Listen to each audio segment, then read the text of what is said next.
तो दर्शक बंधु वर्तमान पाणीपाग विभाग को नहीं गोटे बड़ खबर सामना को आसी। तो भिडटी को लास्ट पर्यंत देखूँ जदि आप चैनल नुआ अच्छा तो प्लीज चैनल टी सब्सक्राइब कर दिंतु, भिडटी को लाइक कर दिंतु और पाखर बेल आइकन टी ऑन कर दिंतु। एमतीका गुरुत्वपूर्ण खबर सर्वप्रथम जाना। तो चिंता बढ़ाइला पाणीपाग विभाग, एथर ओडिशा रे कम वर्षार संभावना रही।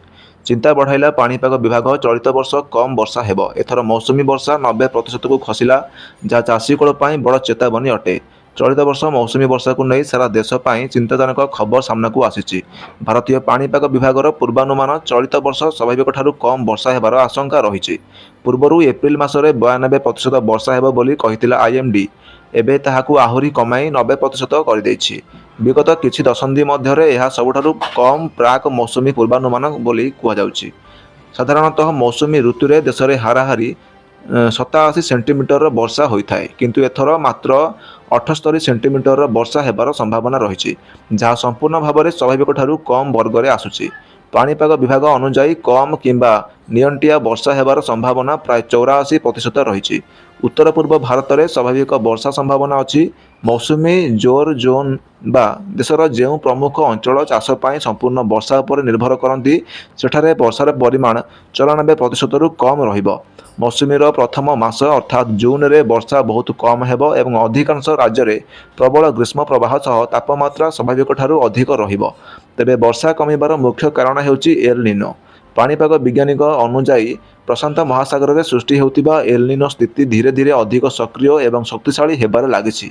यह सहित भारत महासागरीय द्विपाक्षिक स्थिति मध्य वर्तमान निरपेक्ष रही। विगत किछि वर्ष धरी भल वर्षा हेबा परे चलित वर्ष प्रथम थर पई एल निनो प्रभाव में मौसुमी दुर्बल हेबा पई जाउछि। कम वर्षा हेबा कारण देश में केतेक बड़ बड़ समस्या देखा देई पारे। प्रथम चाष उपर संकट आसीपारे।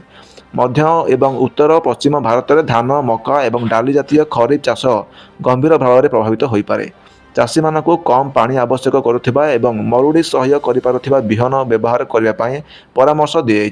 सेहीपरि नदी एवं जलाशय गुड़िकर जलस्तर ह्रास पाइपे, जहाद्वारा पानीय जल एवं जल सचेतन पाई समस्या उपजी पारे। अर्थनैतिक उपर चाप मध्य पड़ी पारे। खाद्य सामग्रीर दरदाम वृद्धि पाइबा सह ग्रामीण आय एवं देश में मोट जीडीपी अभिवृद्धि उपर यार प्रभाव पड़ी पारे। सामग्रिक भाव में वर्षार परिमाण कम रहा समस्त चिंताजनक विषय अटे। पाणीपाग विभाग समस्त सरकारी एवं बेसरकारी संस्था को जल परिचालन पाई आगुआ जरूरीकालीन योजना प्रस्तुत रखापी कही पाणीपाग विभाग।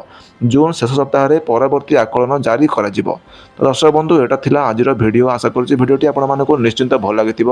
जदि भिडियोटी आपको इनफॉर्मेटिव अच्छी ताले प्लीज भिडियोटी को लाइक करूँ, चैनल को सब्सक्राइब कर दिंतु और पाखर बेल आइकन टी ऑन करने बिल्कुल भी भूलंतुनि।